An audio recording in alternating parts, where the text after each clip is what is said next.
intelligence and the things that help you build your emotional mastery.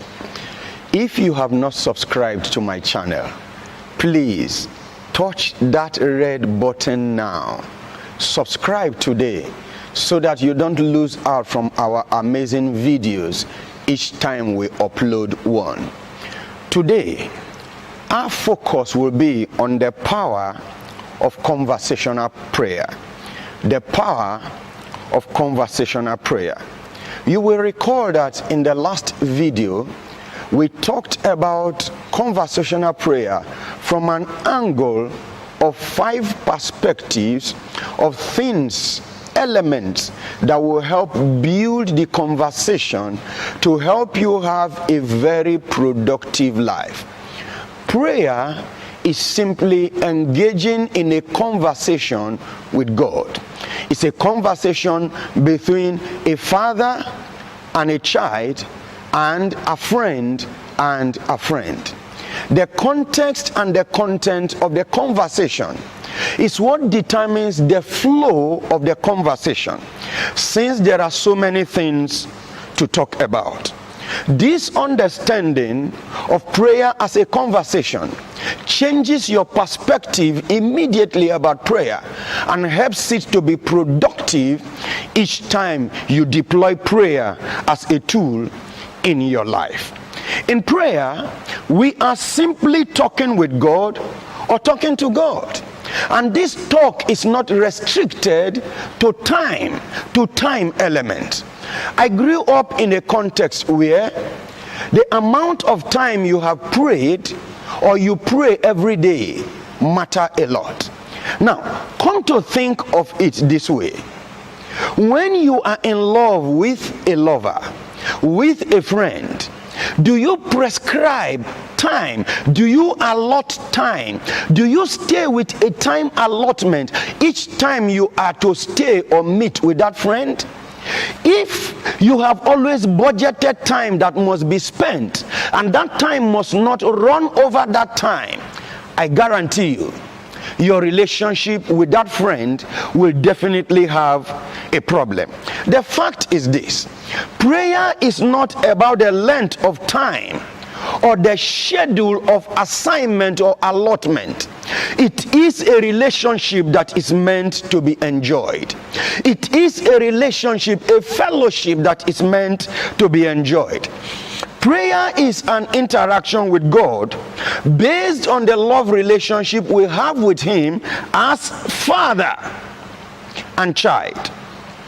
In this relationship, we cannot assign time or continue to apportion time to the talk time that we have with our God.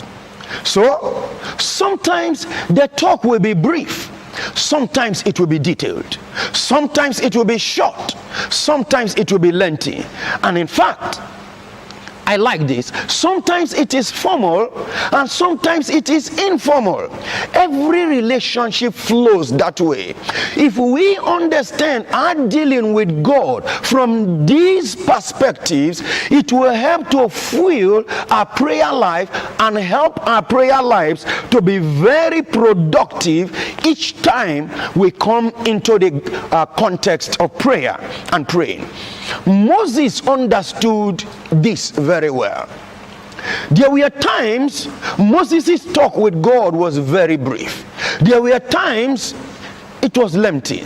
There were times they were short. There were times they were detailed. The context or the content of the talk is what determines the time element. Therefore, do not become faced with the issue of how many hours have you prayed or how many hours did you pray. I've heard people say, if you cannot pray for 1 hour every day, it means you are not a Christian. Well, I'm not here today to say it is wrong or right. All I'm saying is this: you cannot always apportion time when it comes to prayer and to praying. The time element will vary based on the context and the content of discussion that you are engaging in with God, your Father. Let's take our example from the life of Moses in knowing what conversational prayer is and drawing the power that comes from that prayer. In Exodus 33, we find this perfect example of 3 elements that will help you make your prayer productive from the angle of conversational prayer. So, how do we make our conversational prayer with God to be productive? The first thing to do is focus on being close with God. Focus on being close with God. In productive prayer, when your focus is on closeness with God, your prayer definitely will be productive. So conversational prayer helps you build closeness with God. I mean, it draws you to become closer to God. Intimacy is the key. Intimacy is the focus when it comes to conversational prayer with God. This is the part of getting to know God better. You only get to know a person better when you spend enough time together. You begin to understand the person's way of doing things, the person's likes and dislikes, the person's perspective, approach to life and to issues. You get to understand the way the person thinks. You get to understand the way the person moves, the way the person approaches issues with life. That was why in Exodus 33, Moses said to God, "Cause me now to understand your way and show me your glory." So focusing on closeness or intimacy is about getting to know God better. It is a time just to be with him as your lover, the lover of your soul, to enjoy his presence. So productive prayer that comes from the angle of conversation is getting to know God for yourself and getting to know God by yourself. So Moses said, "Show me your glory." The term "show" is the Hebrew word yodah, which means give me understanding, grant me access to knowledge, help me to recognize you for who you are and who you are to me. Help me to observe your form, your manner, your mannerism. In conversational prayer, we get to know God. He shows himself to us, meaning he gives us knowledge about himself. What most of us know about God is based on the experiences of people. In fact, permit me to say that this is a generation of, according to my pastor, our experiences of God stand and stay at the level of what our pastors tell us, not what we have come to know about God for ourselves and by ourselves. But you see, in conversational prayer and in conversation with God, God gives you knowledge of himself and by himself. God interprets himself to you because God is the best interpreter of himself. Permit me to say again, God is the best interpreter of himself. The best way you will get to know God is to spend time in his presence. Then he will unpack himself to you. He did that in the Old Testament. He unpacked himself as El Shaddai. He unpacked himself as Jehovah Jireh. He unpacked himself as El Eroi. He unpacked himself as Yahweh. He gave himself as Jehovah. Various names and experiences today we have about God was based on the encounter people had with him in the Old Testament. Think of Jacob. He was on his way to Haran And right there, sleeping that night, here was a ladder reaching up to heaven and coming down. It was an experience he had in prayer. And he said, behold, God was here and I never knew it. And he called the place El Bethel, the house of God. Prayer that is focused on knowing God is often conversational, because I ask him questions about himself. He tells me. He answers for my understanding, for my knowledge. He gets to show me, meaning he unpacks and unravels himself. God is a deep mystery. Let me say that again. God is a deep mystery. And you only get to know him more and more, better and better, when your prayer is focused on knowing him. The reason our prayers are not productive today most times is because each time we come into God's presence, we are like children opening our palm saying, give me. We are always asking for something. Always asking for a car, asking for a house, asking for healing, asking for health, asking for one thing after another. We have not come to pray because we want to know him. Come to think about it. If you are in relationship with someone and the person does not care about getting to know you, all the person is after is what you have and what you give, what will be the manner of relationship you will have with that person? But is that not the kind of relationship we have with God? To some of us, God has just become to us someone we can use to satisfy our needs, if not our wants. I don't want to be in a relationship with someone who uses me. By no means. No. I don't want that kind of relationship. That may be the reason your relationship with God is stagnated. That may be the reason your relationship with God has not moved beyond that infant level where it is, that born again level where it is. That may be the reason you have not known God beyond the point you knew him yesterday. When God is absolutely ready to tell you more about himself today. You see, in a relationship, what do? We ask questions. What's the color you prefer? What's your like? How do you like this type of car? What's your approach to such so and so? When this kind of issue arises, what's the mannerism? What's your approach to life concerning this and concerning that? The same thing involves in our relationship with God. The relationship evolves.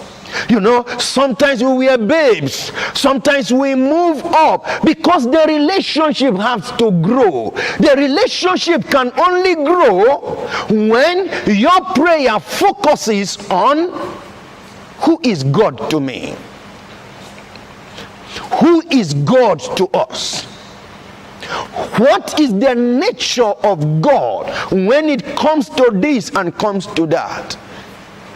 If they say God is all powerful, how do I understand that? God is the best interpreter of himself. So Moses said, show me your glory. Show me now your glory so that I will walk in it. Walk is the Hebrew term derek. It is the way of life. It is your custom, your action, your activity.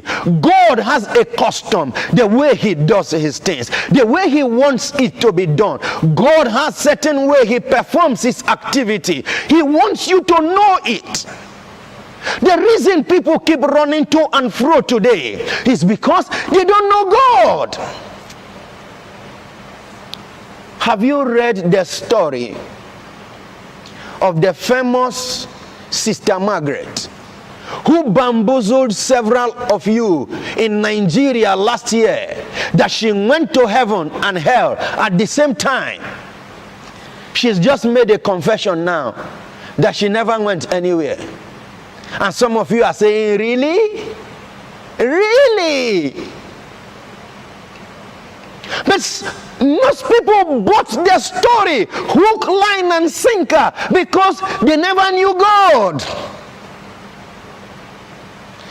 Prayer becomes very productive when you focus on building intimacy with God. You get to understand His voice and the way He does His things. Think of the young child Samuel. God called him thrice, and each time God called, he went to Eli.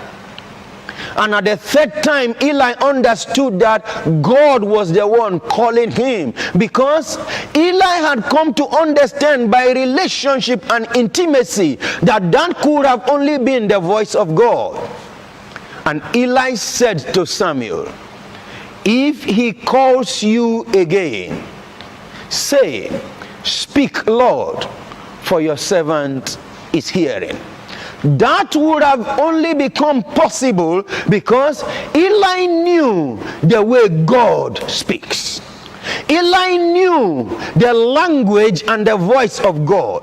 And Eli could tutor the young Samuel that God was the one calling him, because Eli had had a relationship with God. Focus on building intimacy with God. Focus on getting closer with God. Focus on getting to know God better and better. Paul said, once I was a child and I spoke like a child, but now I'm no longer a child and I speak like a man. Our knowledge of God will only grow if our prayer time and conversation is focused on who God is, who we want Him to be to us, the understanding we want to gain and get about Him. Then He begins to interpret Himself to us. So the goal of conversational prayer should be to know God by Him showing Himself to us. It reminds me of Sinach's song, I Want More of You. And that's actually all. Everything that conversational prayer focuses on, knowing God and knowing Him in Himself. So when Moses said, show me your glory, Moses was saying, give me an experience. Give me an experience. Cause me to experience you. I don't want my knowledge of you to be based on the interpretation of the experience of someone else.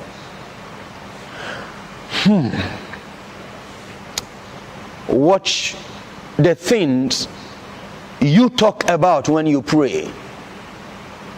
Have you ever prayed and said like Paul, that I may know Him and the power of His resurrection? Have you ever prayed that kind of prayer and remained with it? Even when we fast today, we fast for things. We fast for breakthroughs. We fast for favor. Our prayers are more about the things that God has in His hands, rather than who He is, and rather than what we want to know about Him. That may be the reason your prayers are not productive. They are not result oriented.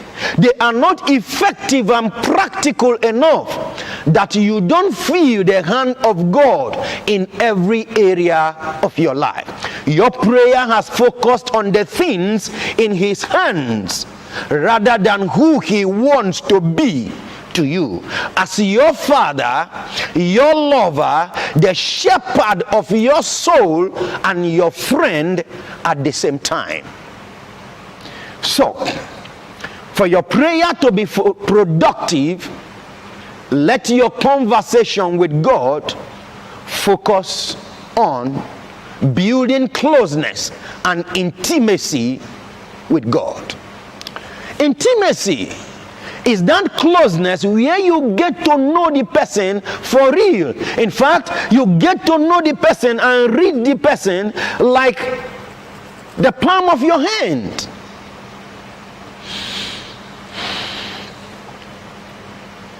If you have not reached that level, then your prayer cannot be productive.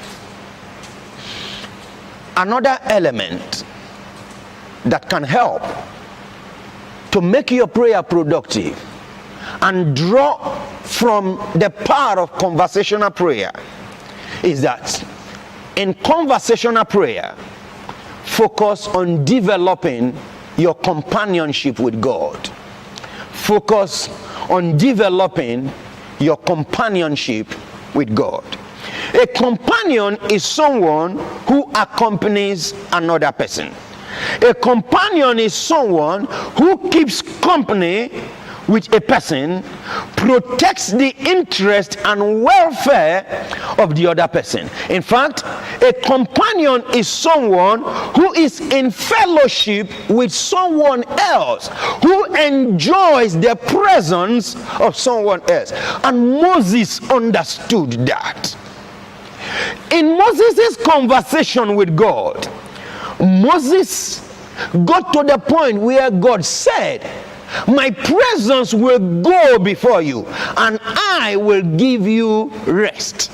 What God meant by that was, anywhere you go, I am going with you. My presence is going with you because I enjoy my time with you. I enjoy my fellowship with you. I love staying with you. I love sitting with you. Whatever you do, I love doing it together with you. Wow. When God enjoys doing the things that you do together with you, your prayer definitely will be productive. And you see, it can only happen when you tap into the power of conversational prayer. Because conversation is discourse. Conversation is a diatribe. Conversation is a dialogue. You talk, God listens. God talks, you listen. You ask question, he answers. He asks you question, you answer. What then happens? You build up your relationship by becoming companion with God, who is your Father, who is your Savior, who is your friend. You see, when prayer focuses on building companionship with God, your fellowship with God grows. Think of it this way. God will leave heaven. That's the analogy we find in the book of Genesis. God will walk down to the Garden of Eden. Permit my use of language. God will hold the hands of Adam and Eve together and they will walk through the garden, the cool of the day. Permit me to say, God will be asking Adam, what's the name of this animal? Adam will say, because every name that Adam named the animal, that was what it was. God gave Adam the permission to name the animals. That's what God does. God is interested in companionship. And companionship comes to that point because all we do in companionship and fellowship is just being there to enjoy the presence. We don't ask anything. We just love that time as a privilege. When I fell in love with Ngozi, my wife, because I often mirror my relationship with God from the point of my relationship with my wife. When I fell in love with Ngozi, there was something that existed between two of us. Something that existed was this. We loved to be in the presence of each other. Now watch this. The distance between Ngozi's house and our house was maybe half a mile. I'm not sure it was up to. Half a mile. I'm not sure it was up to. Maybe 500 meters. But the thing is this. When she comes to visit me at home, and I will see her off to go back to their house, before I knew it, I will be at their house. We get talking. We'll talk at length. And she said, oh, time is going. Let me see you back home. Before we know it, we are back to my house. Oh, time is going. Let me see you back home. Then we stop at the 200 meters or 250 meters, halfway between my house and her house. And sometimes we can spend another 1 hour there talking. What do we talk about? You see, the subject just moves from one thing to another. The subject changes from one thing to another. It keeps moving from one thing to another. The reason we keep moving from subject to subject matter to subject matter, from one content to another content, is based on the fact that we enjoy each other's fellowship. Listen, when you love someone, you don't like breaking your time of being with that person. True or false? You just like to stay there because the time you spend there encourages you, it inspires you. Look, in conversational prayer, when you focus on developing your companionship with God, your fellowship with God, you stay inspired. That was why Moses could come down after spending time with God and his face will be glowing because the Shekinah has mirrored off on him. There is something that happens in marriage. When a couple have been married for a long time and they are very intimate, without knowing, they begin to talk like each other without knowing. They begin to act like each other without knowing. Marriage psychologists call it mirroring, which means the character, the attitude, the habit and behavior of the other person bounces off or becomes reflected in the attitude and the action of the other person. Why? They have become so intimate. The time of staying together have rubbed up positively on them. My children sometimes, when they want to play a fast one on us, they would have come to ask me for something. Knowing my answer, they will go to my wife to ask for the same thing, and without having talked, my wife will say what I had said. And my children will say, why are you talking like daddy? Or sometimes they might have spoken to my wife without my knowledge. And then they come to ask for the same thing. And I will say the same thing that my wife has said without knowing. And they will say, daddy, but why are you talking like mommy? We just asked mommy and that's the same thing that mommy said. Why are both of you talking in the same way? It is called mirroring. When you learn to spend time with God in pure fellowship in his presence, God's Shekinah, God's glory will begin to mirror in your life. God's habit and attitude will begin to mirror in your life. That is why I believe that prayer takes away the Jacob in you and replaces it with Israel. Because you cannot stay in prayer as a fornicator and remain as a fornicator. Prayer will cancel the tendency for adultery. Prayer will destroy that perspective because staying with God will mirror God's character in you. His Shekinah will definitely take over you because every time you spend with him, his image will be formed in you more and more. Fellowship. If you want your prayer to be productive, Engage in the conversation with God that just enjoys his presence. What do you talk about? I don't know. But start the discussion. Then you will understand that God is interested in the things around your life. God will ask you several things you are shocked about. He knows you love football. God will talk about it with you. He knows the brand of cars you love. God will talk about it with you. God knows the kind of worship songs that you love. He knows it. He will ask you to sing them to him in his presence because he knows you enjoy it. He will talk about it with you. He will ask you why you love those worship temples, why you love that music genre.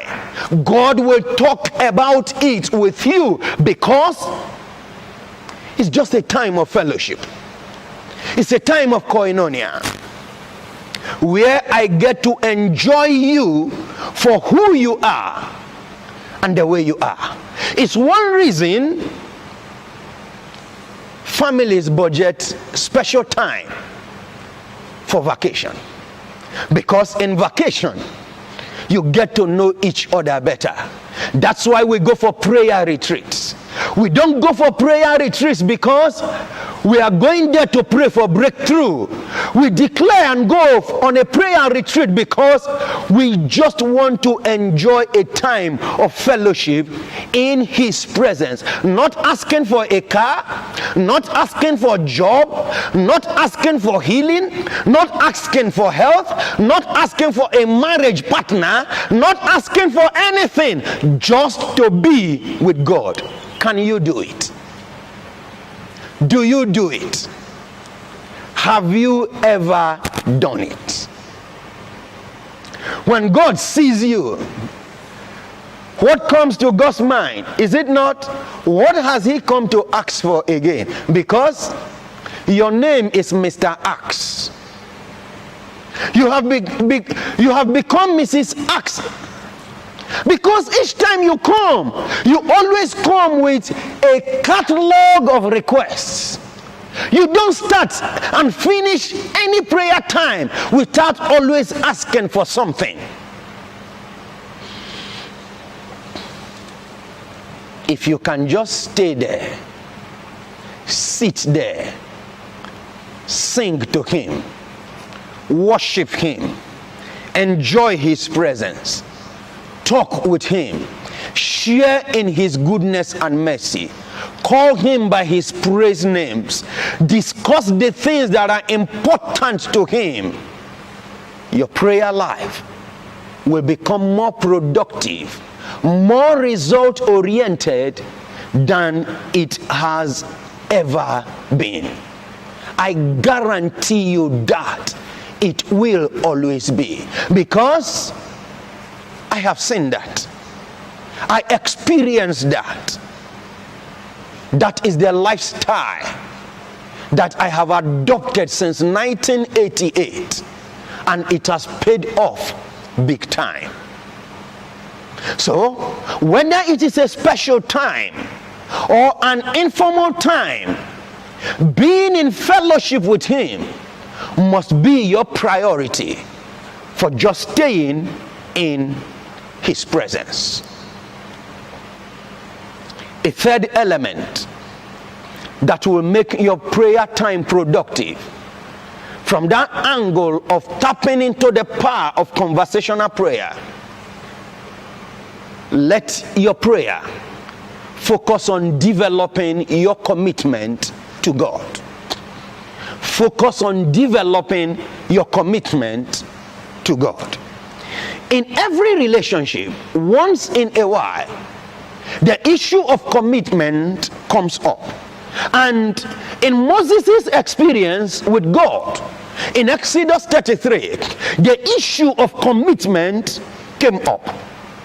Commitment is pledging your allegiance to a relationship in good times and bad times. Commitment has to do with loyalty, staking your integrity on a relationship, that you are not going to compromise it, you are not going to walk out of it, you are not going to back out or back down. based on the times and the seasons. In season and out of season, you will be there.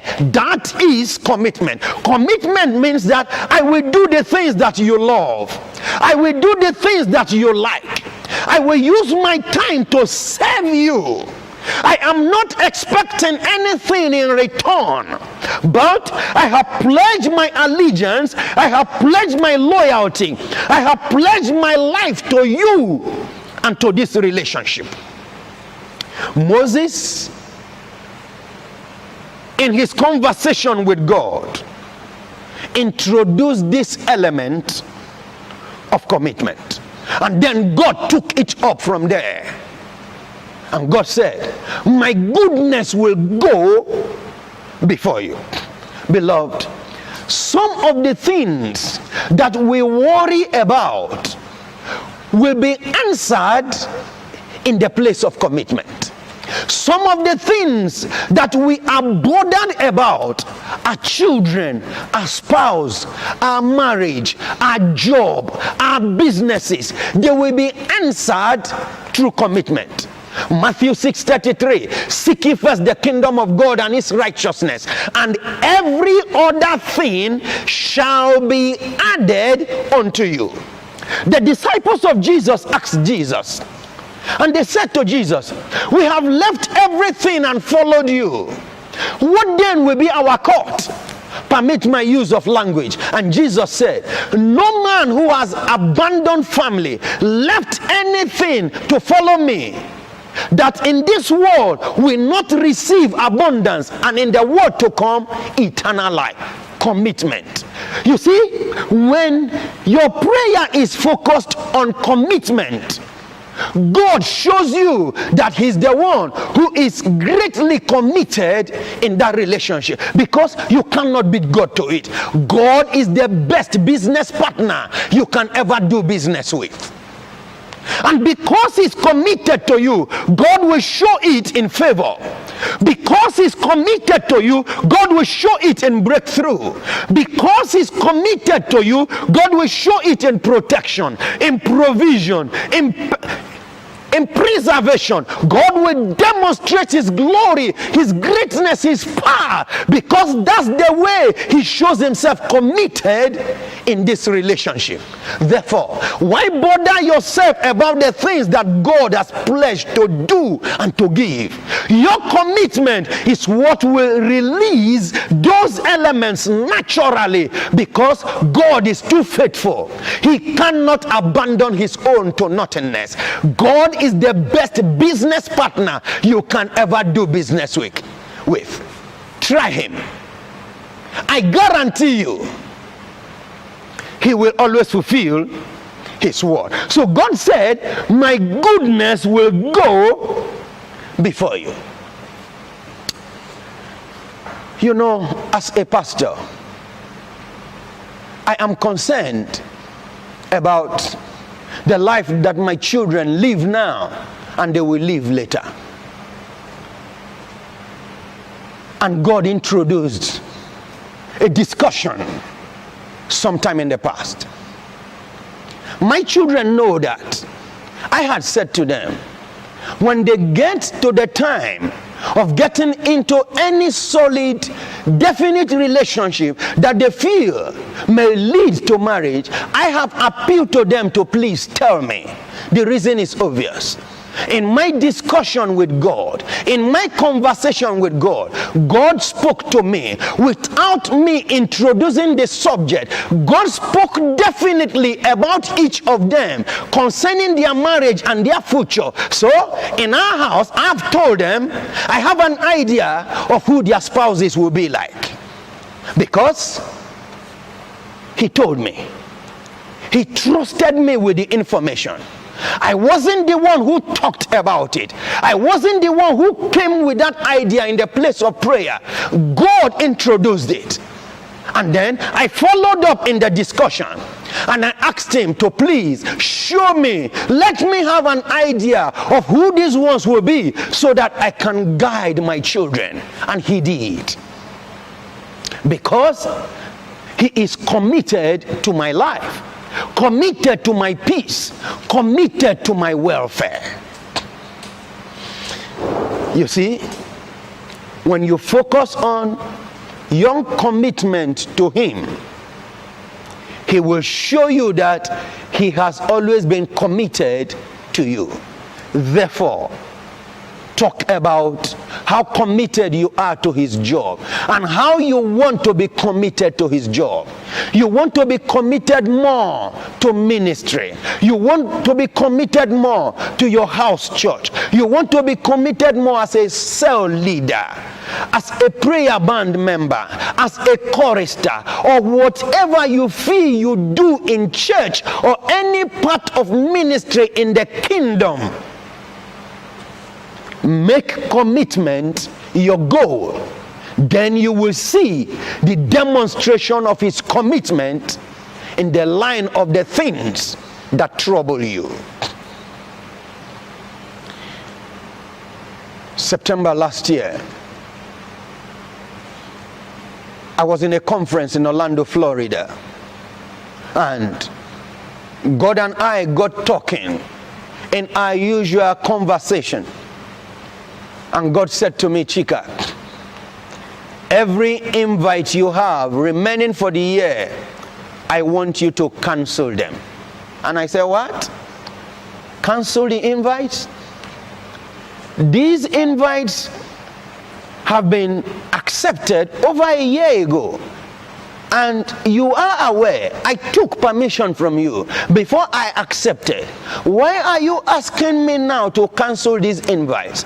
Above all, some of them are just like 3 weeks away, 1 month away. It will cause a lot of disruption in those churches and ministries. And God said to me, for the sake of your health, I want you to cancel those invites. I want you to be home. I said, health? Nothing is wrong with me. You know I'm healthy. And he said, yes, I know you are healthy. I know nothing is wrong with you now. But for the sake of your health, cancel the invites. And I said, that's okay, if you have said so. But initially I was worried. How will my pastor friends feel? How will those ministries, churches feel when I call to cancel the invites? But you see, he had already gone ahead. Everyone I called and spoke with understood. They agreed with me. And we canceled the invites. Watch this. Just 2 months ago, I decided to do a complete health check, total health check. And there was something building up in my health that I was never aware of. My mind went back to September last year, what God spoke to me about when we conversed. If I had not obeyed, possibly during those times of traveling, it might have activated that source of ill health and my health would have been shattered. But you see, I stayed back at home. I listened to him, and because he is committed to me, he helped me take care of that health issue, and I am in perfect health. In conversation, remember I have said, focus on developing your closeness with God, building intimacy. Focus also on building companionship, meaning developing fellowship, growing in your fellowship time with your God. And finally, in your conversation, focus on commitment. Show him how you love him, the things you feel like doing, the things you do currently, and want to do more for him and in his kingdom, and see if he will not be committed to your favor and your breakthrough. Conversational prayer is indeed powerful. When you follow this pattern of conversation in building fellowship with God, by focusing on closeness, by focusing on companionship, by focusing on commitment, without focusing on asking and asking and asking and asking for things, your prayer life will become more productive. I know I've been able to touch something concerning your prayer life. I know from the things I have shared, your prayer life will become more productive when you apply these principles and elements. I want you to leave in the comment section the principle that you intend to apply from today in your prayer time and in your prayer life. But above all, remember that prayer is simply a conversation with God. Thank you for having time to listen to me. Thank you for tuning in. Thank you because I know you are right there. Because I know you are there at the other side of the screen. You inspire me. Can you see me clapping? Thank you for being there.